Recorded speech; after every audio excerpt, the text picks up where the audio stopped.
Good morning. How are we doing? By far. That's great. Okay. My name is Andrea Castillo, and the name of this session is The Power of Perspective of Leaders in Leadership. I am a moderator. I'll be in charge of mostly in charge of the process of this meeting. As they told you in the directions of briefings, you'll be consulting your program and check the next session you need to go and in what room is going to be held. You may only attend your assigned briefing session due to space limitations and discussion purposes. Volunteers will help you find the correct rooms. So I'll be reading a bio of each of the members here, of the girls. So Ken, Kinley, Kinley Williams is in her senior year at Poway High School. After joining Global Arms and Advocacy, she was exposed to the main social injustices occurring in our world today. Through GAA, she gained a strong passion for anti-human trafficking and eager to join the fight. To join the fight, has worked on creating an event in her community and opportunities on her high school campus to spread awareness about anti-human trafficking. Now, Ana de Almeida Amaral is a 15-year-old sophomore to high in Chula Vista, participating in her first year in Global Arms of Advocacy. Her passion for global and social justice issues has inspired her to co-design and lead her school's women's health elective and the very first ethnic studies class at the High Chula Vista. Anna believes that education is the premise for change and is excited to continue working with her peers in this field. Now, Maya, Amaya Duncan is a junior at La Jolla High School. She is a leader in her school's Girl Up Club and Color Ward. She is a contestant in this weekend's Miss San Diego pageant, advocating her platform of educating girls on modern issues facing women. This is her first year in Global Arms at Advocacy. Her goal is to educate her fellow youth and inspire others to make change. Now, Kayla, Kayla Takazun is a junior on Wahomin Park Academy. She is new to Global Arms and Advocacy and is ready to discover how to use her agency to better the world. One of the topics Global Arms of Advocacy plans to cover this year is gender stigma. By educating herself, Kayla hopes to share knowledge and work with others to find solutions for deeply rooted issues. Sirsha Harvey joined Global Arms of Advocacy 2 years ago, in her sophomore year of Poway High School. Now, as a senior, she is using her knowledge and experience for GAA to coordinate her senior project. She will be holding classroom presentations around her school in order to build awareness for human trafficking in San Diego. She will also be working together with Kaylee Williams to build awareness in other ways around Poway High School and her community. All right. Hi, guys. We're GAA, or Global Arms of Advocacy, and we're a high school group that focuses on addressing stigma, stereotypes, privileges, and problems women face in our society today. We also focus on advocating outside of our group, which is what we're doing today. Chimamanda Adichie Ngozi said, "The single story creates stereotypes, and the problem with stereotypes is not that they are untrue, but that they are incomplete. They make one story become the only story. As we seek to create positive change in our world, we must fight the single story and learn to value the power of alternative perspectives, even those that oppose our own.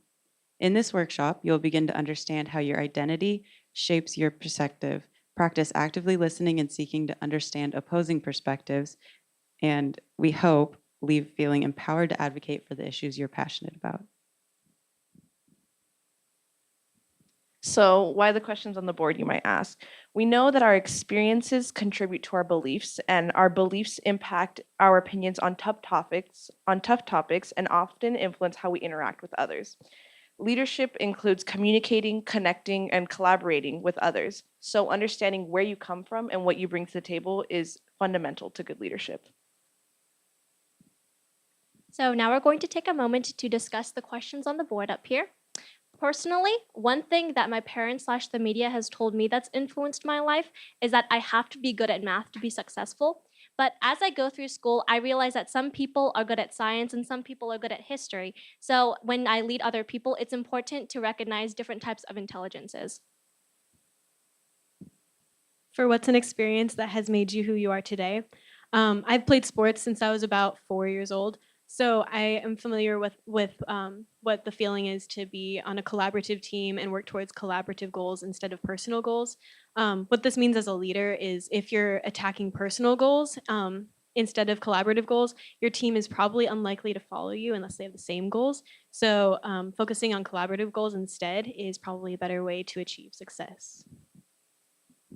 Now we'd love to hear from you guys, so we'll take 2 hands of answers that you have in these questions if you'd like to share.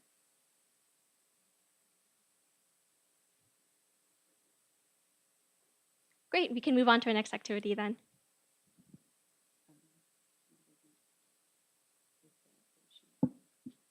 Okay, so we're going to move on to the perfect conversation, which is originally created by Michael Brandwine. Please turn to the back of the sheets you are given at the start of this session, and please fill out your position on these things. It's perfectly okay and actually recommended that you have a strong position on at least one of these topics.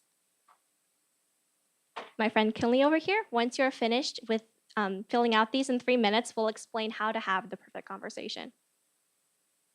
All right, so now.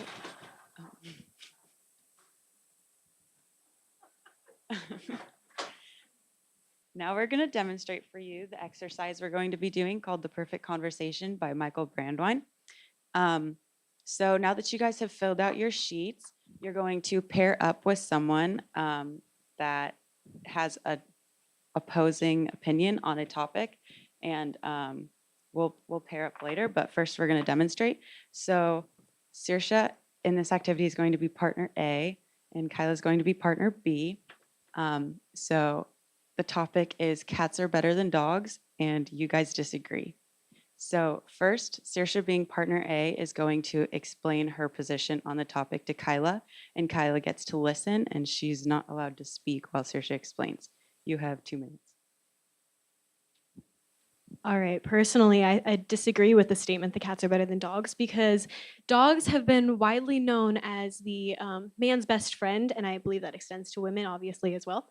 Dogs are just, great companions, lovely, like loving, cuddly. You can pretty much do anything with them. Yeah, that's what I think about this. Now, Kyla, in order to make sure she understood everything, is going to repeat back what Saoirse just said to her. So what I hear you saying is that dogs are better than cats because they make really great companions and are playful and cuddly. So if Saoirse feels that Kyla accurately understood what she said, she's going to high five Kyla, as she did. And now Kyla gets to explain her position on the topic for 2 minutes while Saoirse listens. However, I feel that cats are better than dogs because their long fur makes them easier and softer to pet. Also, when cats jump around the house and play around with the furniture, it's really fun and nice to look at. Now Saoirse has to repeat back to Kyla what Kyla just said. What I hear you saying is that cats are better than dogs because they are cuddly and more fun to pet, and that they jump around the furniture and they're just better companions than dogs. Is that what you're saying? So if Kyla feels that Saoirse accurately understood her position, they're going to high five. And now they have the choice to either further the discussion if Saoirse has more to add to her argument, and then Kyla gets to listen again, or they can move on to the next topic on their sheet. So are there any questions? So now feel free to get up and move about the room to find someone that has an opposing opinion on a topic. And once you guys have your pairs, if you can stand next to each other and stick one arm straight in the air, we will know you are ready to start. All right, guys, so if I could get your attention, now that you've talked with the first partner, we're going to switch it up again. And I want everyone to find a new partner, and it can be the same topic or a different topic. And we're going to do the discussion again, hopefully to get another perspective. So switch partners, and this time when you have your partner, I want you to stick your leg in the air. For real though, like actually stick your leg in the air so I can see visually we're good to go. So go find partners. So do you all feel like you got a good conversation going? Okay, so now we're going to debrief and we're going to talk as a group about our conversations. So I'm going to pass the mic to Anna. So how did it go? Like thumbs up, thumbs middle, thumbs down? Yeah. What was it like talking to someone with a polar opinion than your own? Can we get some like share outs? Just shout it out. Can give me a new perspective on the idea we were discussing. What else? I would say it was kind of eye-opening because you see, okay, this is my perspective, this is my view on the subject, but here's another person with a completely different set of views for their own specific reasons. I think it was enlightening because you get to see what it's like for other people who've been through different experiences and how that shapes how they do things. What did you guys do other than like the format that we had of the conversation? What did you guys do to make sure that the conversation like stayed civil and it wasn't like a pointing the blame kind of game? First of all, we bonded in the same way. You have to relate to a person to actually communicate with them. So it was really interesting just to be able to learn the level of character a person has by just relating to them. So I think that's something we do. Beautifully spoken. So a lot of you have been saying how you've had different experiences or different perspectives. And so, what has shaped some of your perspectives, whether it's your parents or the media or other people or experiences? Talk about it. So like what she's asking is at the beginning of the session we had a couple of questions up here talking about like what do you think were like the main forces that have led you to believe what you believe? And what were some of those main forces and how did they make you believe on some of the topics that we talked about? Go ahead. At our school, there's a lot of discussions about issues like this, specifically the clubbing part of which kind of specializes on these kind of ideas. So that is really where I've gone a lot of my views. Nice. What else? Go ahead. I've always been encouraged to be open-minded about all the topics, so that also like leads me to have a way to see like the other people's perspectives and not take it in a bad way, and being able to communicate my perspective to other people as well. Nice. Anything else? I like to add on to that statement too, but I have been told by my family members and told by their teachers, by my staff, by even my own parents and family. But to always be open-minded and encourage others to do what things they don't want to be or don't want to be doing. One big thing for me was my dad was in the Navy for 25 years. And this kind of affected my view on women, especially because when my dad was away, my mom was the one who was playing both the role of mom and dad. So that kind of affected me in the way that I view women with more of a respect, and I view women that you can do basically anything. Well, thank you for sharing. Anything else? Personally, I was taught since birth that no matter where you come from or no matter your race or what you've been through, you have to always try to be in their shoes or step into them. What about maybe not so much on these topics, but how many of you do you think like your family's political parties have affected you? Raise your hand. Like either you totally agree, like your family's political party is something that you totally follow, or something that you're totally against. You think? Kind of. So how did this conversation today differ from conversations you've had in the past, whether it's on controversial issues like these or otherwise? Definitely less playing the blame game, saying, oh, it's your fault simply because of your beliefs don't define who you are. Yes, definitely. Anything else? I would say also these conversations are a lot more civilized. Many times when I've had a conversation in the past, someone has said something dumb, and that has caused the other party to be offended and start yelling and start fighting, and it just got messy. See, why do you guys think like understanding and being able to use this is important, like understanding other people's perspective? Go ahead. So you don't get judge people by their covers and what they think and their opinion. Beautiful. Anything else? So you can see every side of the story before just making an assumption and messing things up. That's awesome. I think perhaps by being civil, you can avoid maybe sometimes violence or division among people, because having an opinion, or usually having a different opinion than someone else can be, or can cause a strong impact on other people or in society itself. Beautiful, like especially on a larger scale, like, and not just talking to one person, but in a larger scale. And how do you think that getting to grow your ability to understand perspectives today will affect your leadership in the future? Whatever leadership that may be in your life. I think it will affect it immensely since we're so young and yet so naive to so many different topics that we can still take it in and actually not be offended by anything. So I think it's super important to actually right now to really open your mind and be aware of anything that may come your way. Perfect. I would say it would help us also immensely because it's going to teach us to be more tolerant of other people when we're working in a group. Saying that, okay, you've got your beliefs about this, you have your beliefs about this, let's not argue about them, let's use them and bring them constructively together to help towards the purpose. Beautiful. Where do you guys see yourself using this? At work, yeah? Where else shouts them out? School. What more specifically, what in school? We do a lot of group projects at my school, so. The home environment, so that way we're not, just arguing with whoever we're with, saying, oh, but it's this, oh, but it's that, more of a constructive, I see where you're coming from, and I disagree. Same, when I first learned about this, I definitely used that with my dad and it helped a lot. What else? Where else? No? Okay. We're gonna move back to these slides.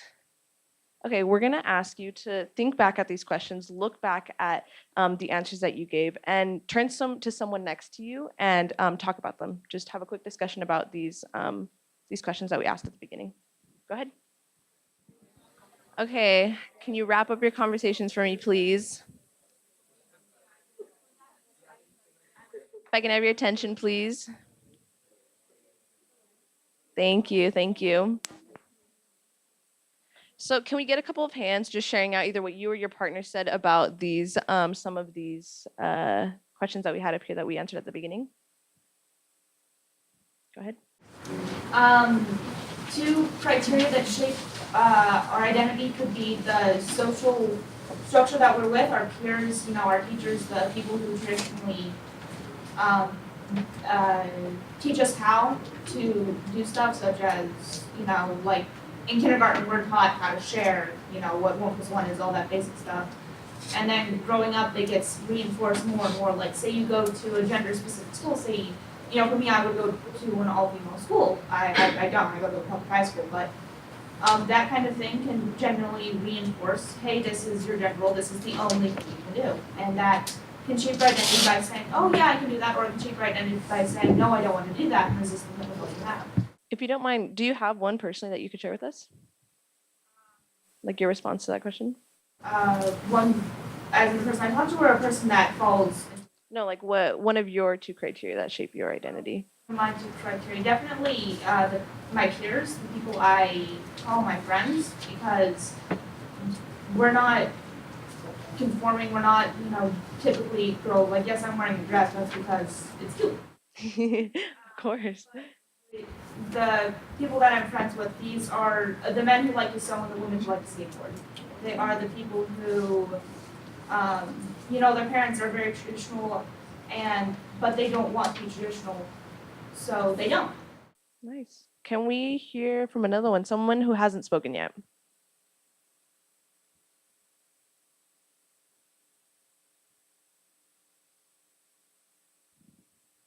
What about you guys over here? What did you guys talk about? One of these. We got to discuss the first and the second one. And again, the first one, we was heard about how much the environment and like the people who are around us constantly and the people that we choose to surround ourselves with are basically constantly changing us. And yeah, well, that's basically what we said about the first one. And the second one, well, we talked with different experiences about what our parents have had and what they have said, and well, firstly, well, we talked about how much like working hard and determination during different experiences. Like, I don't know how to like say it. Experiences and environment is really the criteria that shows us. Nice, awesome. Parts of this workshop. We're coming to a close. What do you feel like you've learned, taken away? Yes. Experiencing other people's opinions. Say that again? Experiencing other people's situations and opinions. Experiencing other people's situations and opinions. Anyone have anything else to add or take off of that?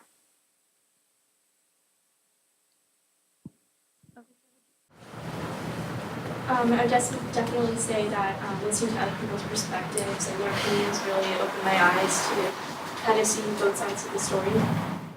Definitely. I think with that, we can come to a close. Thank you all so much for being willing to share and to have your conversation. We hope that by having your own perfect conversation, you as an individual can fully understand others and work to make a change in the world.